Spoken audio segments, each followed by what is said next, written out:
ప్రభు యేసుక్రీస్తు నామములో ఈ వీడియో చూస్తున్న మీ అందరికీ నా వందనాలు శుభాలు తెలియపరుస్తాను. దేవుని చిన్న మనం దీవించి ఆశీర్వదించును గాక. నా ప్రియ సహోదరి సహోదరులారా, మీకు ఒక విషయం ఈ రీతిగా తెలియపరచాలని ఈ రీతిగా మీ ముందుకు వచ్చాను. అదేంటంటే, ఒక వాక్యాన్ని మీతో పంచుకోవాలని ఈ సమయాన మీతో ఇలా మాట్లాడుతూ ఉన్నాను. ఆ దేవది దేవుడు ఇచ్చినటువంటి పరిశుద్ధ గ్రంథంలో మోషే రాసినటువంటి వరాల్లో లేవీకాండం 19వ అధ్యాయము 11వ వచనంలో మనం చూస్తే అక్కడ కొన్ని మాటలు ఉంటాయి. అందులో ఒక మాట ఈ సమయాన్ని మీతో నేను పంచుకోవాలని ఇష్టపడుతున్నాను. ఆ మాట ఏంటంటే, ఒకరితో ఒకడు అబద్ధములు ఆడకూడి అని దేవాది దేవుడు ఇశ్రాయేలు ప్రజలకు మోషే ద్వారా తెలియపరుస్తూ ఉన్నటువంటి సమయం ఇది. అవును, మనందరికీ తెలుసు, ఐగుప్తు దేశంలో ఉన్నటువంటి ఇశ్రాయేలు ప్రజల్ని కానాను దేశానికి నడిపిస్తున్నటువంటి ఆ సమయంలో అరణ్య ప్రాంతంలో ఉండగా ఈ మాటల్లో వారికి దేవుడు తెలియపరుస్తున్నాడు మోషే ద్వారా.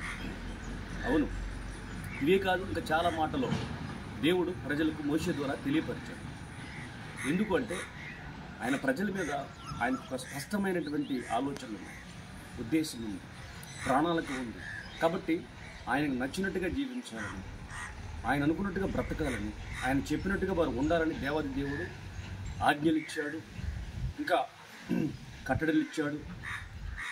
మనం చూస్తాం పరిశుద్ధ గ్రంథంలో కూడా. బిడ్డలారా, అయితే ఈ సమయంలో అవన్నీ మనం మాట్లాడుకోవడానికి సమయం తగదు కానీ ఈ ఒక్క విషయాన్ని మాత్రం మాట్లాడుతున్నాం. అదేంటంటే, ఒకరితో ఒకడు అబద్ధాలు ఆడొద్దు అని ప్రభు మాట్లాడుతున్నాడు. నిజమే, ఆయన బిడ్డలో సత్యమే మాట్లాడాలని, సత్యంగా జీవించాలని, సత్యంతో వారు సహవాసం చేయాలని ఆయన కోరుకుంటూ ఉన్నాడు. అయితే ఇక్కడ ఒక విషయం మనం గమనించినట్టుగా సమయం బిడ్డలారా, అబద్ధం ఆడొద్దు అని దేవుడు చెప్తున్నాడు, కానీ ప్రజలు దాన్ని భిన్నంగా ప్రవర్తిస్తూ ఉన్నారు. ఈ రోజున ఏదైతే మనం చేయొద్దు అంటామో చూడండి, దాన్నే చేస్తామంటారు. అది తినొద్దురా అంటే అదే తింటానంటారు, అది తాకొద్దురా అంటే అదే తాగుతారంటారు, అటు చూడొద్దమ్మా అంటే అదే చూస్తానంటారు, అది చేయొద్దబ్బా అంటే అదే చేస్తానంటారు. ఈ రీతిగా పిల్లల్లో కానీ పెద్దల్లో కానీ సమాజంలో కానీ ఎక్కడ పడితే అక్కడ అనేక మంది ఇలాగే ప్రవర్తిస్తూ ఉంటారు. కానీ అది తగదు.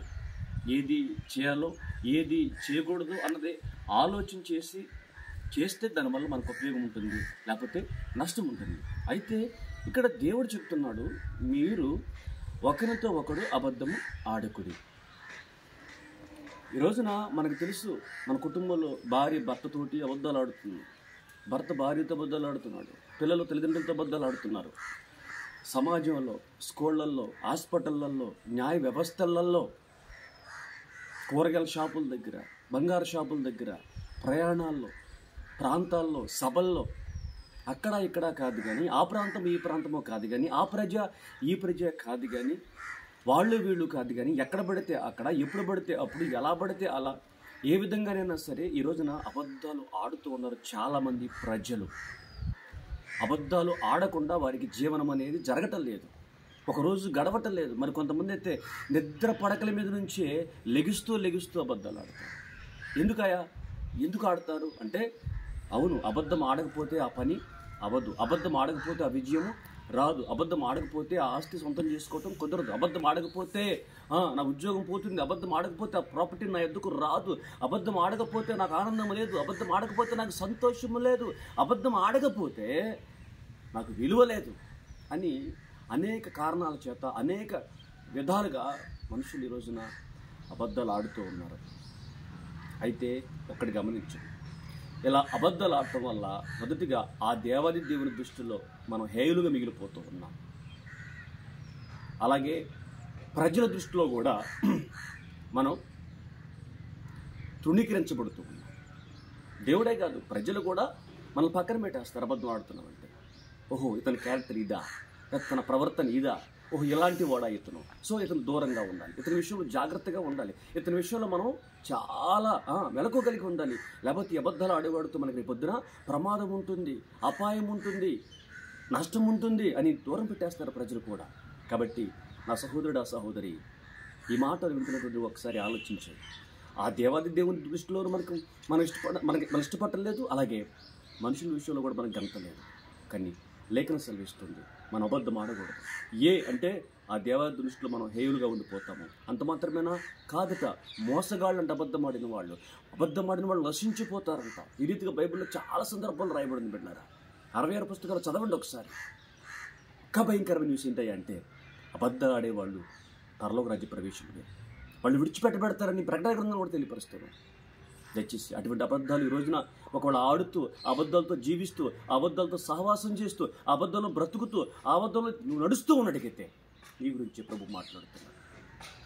రా, బయటికి రా, అబద్ధాల నుంచి బయటికి రా, ఆత్మలో నుంచి బయటికి రా, ఆలోచనలో నుంచి బయటికి రా, ఆ తలంపులో నుంచి బయటికి రా. అదే కోరుకుంటున్నాడు ఈ రోజున. బహుశా కష్టమే, ఎందుకంటే అబద్ధాలు ఆడటం అనేది ఈ రోజున మానవ జీవితంలో చాలా సామాన్యమైన విషయం అయిపోయింది. కానీ దేవుని బిడ్డలమైన మనము అబద్ధాలు ఆడితే బిడ్డలారా, ఈ లోక సంబంధంగా ఒకవేళ నువ్వు సంతోషంగా ఉంటావేమో, ఆనందంగా ఉంటావేమో, దీవెనగా ఉంటుందేమో నీకు వరకు, కానీ రేపు ఒకనాటికి మన జీవితం ముగింపు చాలా దారుణంగా ఉంటుంది, భయంకరంగా ఉంటుంది, తట్టుకోలేని విధంగా ఉంటుంది. ఈరోజు ఈ మాటలు వింటూ కనుక నువ్వు పశ్చాత్తాపడి మారు మనసుకున్న ప్రభువుని వేడుకున్నట్టుకైతే తప్పనిసరిగా ఆయన పరిశుద్ధ రక్తము చేత కడిగి శుద్ధీకరించి నీకు మరలా ఆయన కృపనివ్వబోతున్నాడు. కాబట్టి ఈ మాటలో మన వినికిడులు దీవించి దేవుడు ఆస్వాదించును గాక. ఆమేన్.